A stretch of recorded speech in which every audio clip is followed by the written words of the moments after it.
नमस्कार। आप सुन रहे हैं द बॉलीवुड रेडियो और मैं हूं आपके साथ अनूप आकाश वर्मा। दोस्तों, ये किस्सा अमिताभ बच्चन, राजीव गांधी और इंदिरा गांधी का है। जब 15 साल तक मीडिया ने अमिताभ बच्चन को बैन कर दिया।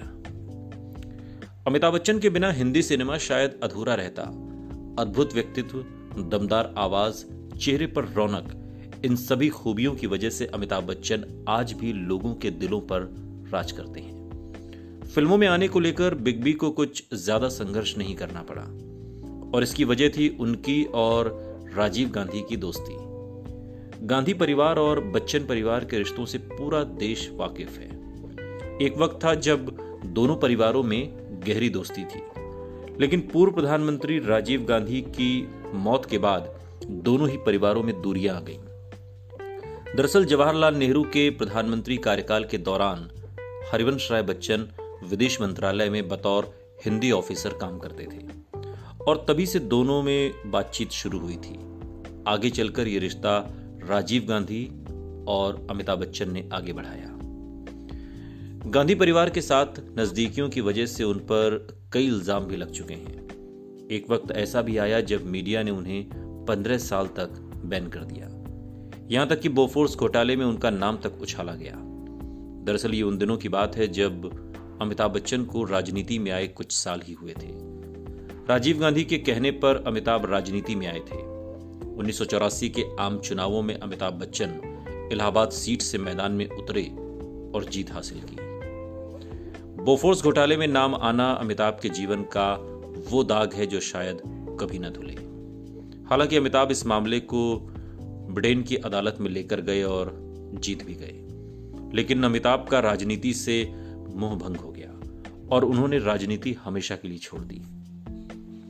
एक इंटरव्यू में अमिताभ बच्चन ने बोफोर्स घोटाले और मीडिया द्वारा लगाए गए बैन को लेकर बात की थी। अमिताभ ने कहा था कि मैं पहले भी कई बार कह चुका हूं कि मीडिया को बैन करना दो तरफा था। कई साल पहले प्रेस को लगा कि आपातकाल के वक्त जो प्रेस सेंसरशिप देश भर में लगाई गई थी उसका कारण मैं था। अमिताभ ने कहा था कि मुझ पर आरोप लगाया गया था कि मैंने इंदिरा गांधी जी से प्रेस पर पाबंदी लगाने के लिए कहा था। इसमें कोई सत्य नहीं है, इसमें कोई तथ्य नहीं था। इसलिए सभी ने कहा कि हम भी अमिताभ बच्चन को बैन करेंगे। इसके बाद मैंने भी मीडिया को अपने सेट पर आने से मना कर दिया। मेरी और मीडिया की बातचीत बंद थी। हालांकि मैं इसे अपनी बड़ी गलती मानता हूं। एक पब्लिक फिगर होने के नाते जनता के प्रति जो मेरा कर्तव्य था, मैं उसे निभाने में चूक गया। मैंने जनता को अपने बारे में बताना बंद कर दिया था और मैं ये भूल गया था कि आज मेरे पास जो कुछ भी है वो सब जनता की वजह से ही है। अमिताभ बच्चन ने कहा था कि यही वजह थी कि पत्रकारों ने वही लिखा जिसके बारे में उन्हें पता चला। मैंने पहले भी कहा था और आज भी कहता हूं, पोस्टमैन पर हम इल्जाम नहीं लगा सकते जब वो बुरी खबर लाता है। मीडिया ने बोफोर्स मामले में वही काम किया। जब मैंने मीडिया को अपना वर्जन दिया, काफी कुछ बदला गया। लोगों को मेरी बहुत सी बातें बाद में पता चली।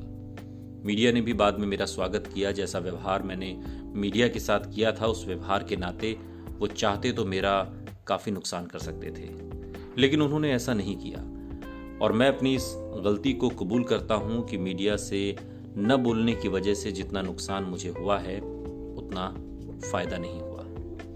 वहीं दूसरी ओर अमिताभ बच्चन तो राजनीति करने दोबारा सीधे तौर पर नहीं आए, लेकिन उनका परिवार समाजवादी पार्टी के लिए खड़ा दिखाई दिया, क्योंकि उस दौरान अमिताभ बच्चन की कंपनी ABCL मुश्किल दौर से गुजर रही थी और गांधी परिवार से कोई मदद न मिलने पर अमर सिंह ने उनकी मदद की और इसके बाद पूरा परिवार कई बार पार्टी के कार्यक्रमों में दिखा। बाद में जया बच्चन सांसद भी बनी, आज भी सांसद हैं। दरअसल जो बोफोर्स घोटाला था उसमें राजीव गांधी 1989 का चुनाव तक हार गए। बाद में अमिताभ बच्चन धीरे धीरे इस पूरे मामले से अलग हो गए, लेकिन आज भी ये किस्सा अमिताभ बच्चन, राजीव गांधी और बोफोर्स घोटाला ऐसे ही याद किया जाता है। सुनते रहिए द बॉलीवुड रेडियो, सुनता है सारा इंडिया।